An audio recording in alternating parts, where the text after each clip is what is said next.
너는 그리스도 예수의 좋은 병사로 나와 함께 공모하는 자는 자기 생활에 얽매 있는 자가 하나도 없나니 이는 병사로 모집한 자를 기쁘게 하려 함이라. 아멘. 오늘 말씀의 제목은요, 성도는 예수님의 좋은 군사입니다.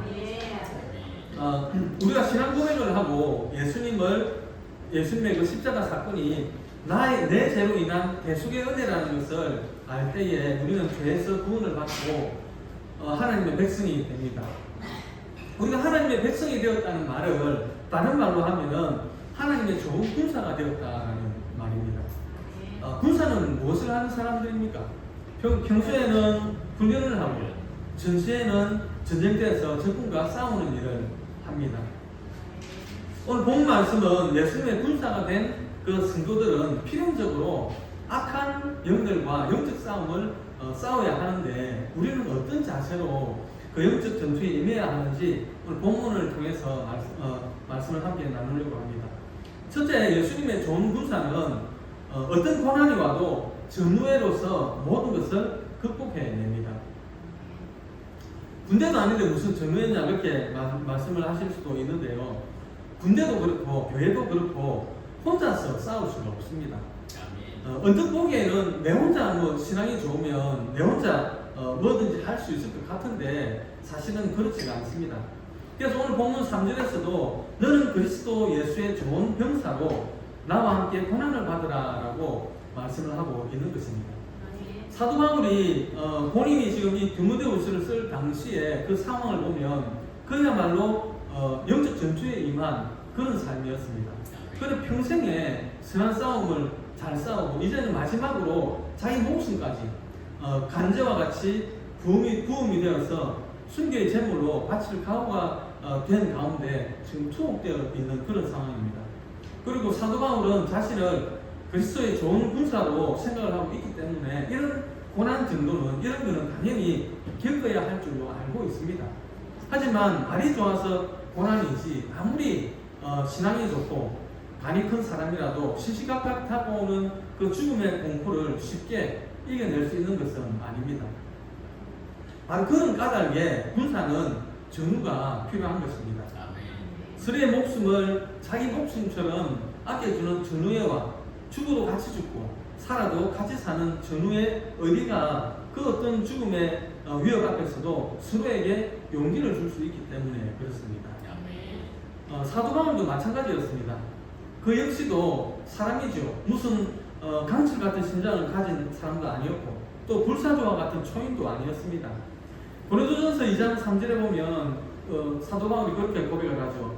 오히려 대중들 앞에 서기만 해도 약하며 두려워하며 떨었다 그렇게 이야기를 합니다. 사도 바울이 우리가 볼 때는 대단한, 물론 신앙은 좋죠. 하지만 한 인간이라는 것이죠. 사람들 앞에 서면 두려워할 줄도 알고 떨렸던 그런 사람이었습니다. 그런 바울도 디모데처럼 자기와 함께 고난을 받는 복음의 전우가 있다는 사실에 늘 위로를 받고 새 힘을 얻을 수 있었다라는 것입니다. 군사에게는 항상 그 옆에 동료가 있기 마련입니다. 그리고 그 동료들 간의 전우회라는 것은 적어도 혈연을 제외하고 나머지 일반 세상 사람 사이의 관계들 중에서는 최고로 끈끈한 것입니다.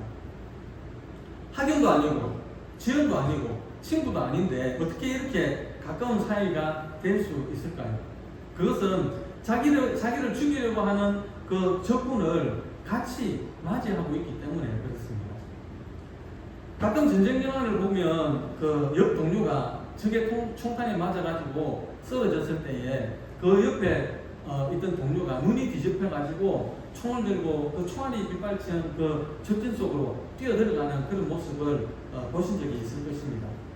이것은 전우회라고 하는 그 기름에 적군에 대한 정오심에 걷잡을 수 없는 불을 질러버렸기 때문에 그렇습니다. 그래서 군사들 사이의 의리는 혈연보다도 훨씬 더 강하고 전장에서의 그 전우는 자기 친형제보다도 더 가깝게 느껴지는 것입니다. 군사들은 바로 그런 전우회가 불질러주는 용기와 힘 때문에 용감히 싸울 수 있는 것입니다. 이렇게 전후회라는 것이 중요하기 때문에 반대로 전선에서 이탈하는 탈영병은 적결 처형을 합니다. 같은 편인데도 적결 처형을 해서 그 자리에서 쏘아 죽여버립니다. 왜냐하면 서로의 목숨을 의지하는 관계에서 한쪽이 도망치는 것은 자기만 사는 것이 아니고 다른 전우를 죽게 만드는 최악의 배신이기 때문에 그렇습니다. 모택동과 장개석이 20년 동안 내전을 통해서 서로 싸우죠. 앙숙이었습니다. 그런데 일본군이 침략을 해오니까 이들이 전우가 됩니다. 외부의 적을 상대하기 위해서 전우가 됩니다.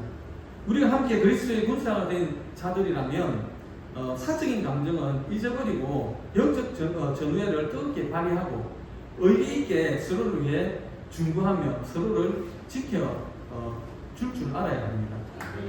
우리는 공동의 적을 맞이하고 있는 같은 편이라는 사실을 한시도 잊으면 안 되겠습니다. 우리가 힘써 싸워야 할 것은 목사님이 아니죠. 장로님, 권사님, 집사님이 아닙니다. 성도님이 아닙니다. 우리가 싸워야 될 그 상대는 원수마귀 사탄이라는 사실을 꼭 기억해야 되는 것입니다. 이 사실에 공감할 줄 알아야, 공감이 되어야 진정한 전우회, 즉 교회의 단합을 이룰 수 있다라는 것입니다. 두 번째는 예수의 좋은 군사는 대상이 맡긴 그 임무를 목숨을 바쳐서 완수해냅니다. 전우회는 그저 서로를 격려해 주는 것만으로 끝나지 않습니다. 반드시 자기에게 주어진 그 사명을 완수해내는 결과로 이어져야 된다는 것이죠. 그래서 오늘 본문 4절에서 이렇게 말씀을 하고 있습니다. 병사로 복무하는 자는 자기 생활에 얽매이는 자가 하나도 없나니 이는 병사로 모집한 자를 기쁘게 하려 합니다. 라고 했습니다. 중간절에 보니까요, 병사로 모집한 자라고 했는데요, 병사로 모집한 자는 대장을 말하는 것이겠죠. 군사로서 대장을 기쁘게 하는 것은 명령에 대한 절대 복종과 그 명령에 따라 주어진 임무를 반드시 완수해내는 것 뿐입니다.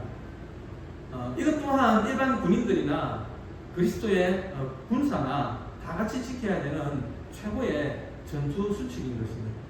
그리고 그런 임무를 완수하기 위해서는 자기 생활에 얽매이는 것이 조금도 있을 수 없습니다. 명령이 내려지면 집에 가는 그 휴가도 가지 못하고 전선을 지켜야 됩니다. 일단 임무가 주어지면 고향의 가족에 대한 생각도 접어야 됩니다. 그리고 임무를 수행하는 데에만 전념을 해야 됩니다. 그 임무를 완수하기 위해서 자기 목숨을 내어놓는 것도 불사해야 하는 것이 제대로 된 군사의 당연한 자세인 것입니다. 영국의 유명한 그 넬슨 제독이 있습니다. 이분은 트라팔가르 해전에서 나폴레옹의 그 프랑스 해군과 조국의 명운을 건 일전을 치르게 되었습니다. 영국의 함대는 프랑스 그리고 스페인 연합 함대의 2분의 1밖에 되지 않았습니다. 수가 작았습니다. 하지만 그렇다고 해서 결코 질 수 없는 전쟁이었습니다. 그처럼 불리하기만 한 상황에서 그러나 무조건 반드시 이겨야만 할 일전을 앞두고 넬슨 제독이 유일하게 믿을 수 있었던 것은 바로 자기를 거느리고 있는 그 부하들이었습니다. 부하들 한 사람 한 사람. 그래서 그는 전투에 임하기 전에 자기가 타고 있던 그 빅토리호에 이런 내용의 신호 깃발을 올렸습니다. 영국은 각자가 자신의 의무를 위해 최선을 다할 것을 기대한다. 그 전장에서 넬슨 제독은 믿을 수 있는 사람은 바로 자기의 부하들밖에 없었습니다. 그 부하들 한 사람 한 사람이 자기에게 맡겨진 임무만 잘해주면은 그 전투를 이길 수 있을 것이라고 확신을 했던 것입니다. 저는 우리 대장 되시는 예수님께서도 이 영적 전투를 벌이고 있는 지산교회 안에 혹은 목사로 혹은 장로나 권사님이나 집사로 성도로 이렇게 배치를 시켜놓고 똑같은 기대를 하고 계실 것이다 그렇게 생각을 합니다. 우리가 아무도 자기 생활에 얽매이지 아니하고 오직 자기의 직분에 충성을 다해서 예수님께서 몸을 깨뜨려 세우신 그 교회를 지켜낼 것이라고, 그렇게 자기에게 맡겨진 임무를 다함으로써 자신을 모집한 대장을 기쁘게 해줄 것이라고 우리 주님 역시 저와 여러분을 향해서 같은 기대를 하고 있을 것이다 라고 생각을 합니다. 그러므로 우리 주사는 교회에서 주님께서 나를 목사로 혹은 전도사로, 장로나 권사, 집사로 성도의 그 임무의 자리를 맡겨주셨으면 그 위치는 내가 지켜내지 않으면 안 되는 자리인 줄 알고 목숨을 걸고 지켜내야 하는 것입니다. 대장 되신 예수님께서 나를 충성되이 여겨서 믿고 맡겨주신 사명, 내가 못 지키면 그 전열의 틈이 생겨가지고 아군 전체가 위태로워질 수 있다는, 위태로워질 수밖에 없는 그 절대적 사명을 기도로서 끝까지 완수해내는 우리 두 사람 교회 성도님들이 되시기를 주님의 이름으로 축원합니다. 아멘. 밴드 오브 브라더스라고 그 유명한 영화가 있죠. 이 영화는 미국의 백일 공수부대에 소속이 된 이지 중대에 관련된 그 이야기입니다. 그 2차 세계대전 때 노르망디 상륙작전에서 이제 적진 깊숙이 공수로 투입이 되어지게 되는데요. 그 작전을 시작으로 해가지고 바스통 작전에도 투입이 됩니다. 바스통 작전이 뭐냐 그러면 그 이제 지역을 사수하는 작전이거든요. 근데 독일군에게 포위가 되어가지고 완전 수적으로도 그렇고 무기로도 그렇고 완전 열세였습니다. 완전 포위가 되어가지고 정리이 될 수밖에 없는 그 지역을 이 중대가 석 달을 버텨냅니다. 그래가지고 끝끝내 그 자리를 사수하게 되는데요. 그 이제 전사를 담은 영화였습니다. 이 영화 제일 끝에 가면은 이 이지 중대의 중대장이었던 윈터스 대위가 인터뷰하는 장면이 나오는데요. 이 중대장은 언젠가 자기 손녀가 이렇게 물어보더랍니다. 할아버지는 정말로 그 영웅이셨어요? 전쟁 영웅이셨어요? 이렇게 물어보았던 적이 있다고 합니다. 물론 그 할아버지는 윈터스 대위는 실제로 전쟁의 영웅이었습니다. 미국에서 최고로 치는 그 은성 무공 훈장까지 받은 정말로 최고의 그 전쟁 영웅이었습니다. 그런데 그는 그렇게 손녀에게 그래 할아버지가 영웅이야 그렇게 이야기하지 않고 이렇게 이야기를 했다고 합니다. 나는 영웅이 아니야. 하지만 나는 영웅들과 함께 싸웠단다. 이렇게 이야기를 했다는 것이죠. 전쟁에서 멋진 승리를 거두는 영웅은 절대로 혼자 탄생되어지는 법이 아니다라는 것입니다. 그것은 명령 수행을 위해서 함께 목숨을 걸고 싸우는 전우들이 곁에 있을 때만 가능하다라는 것입니다.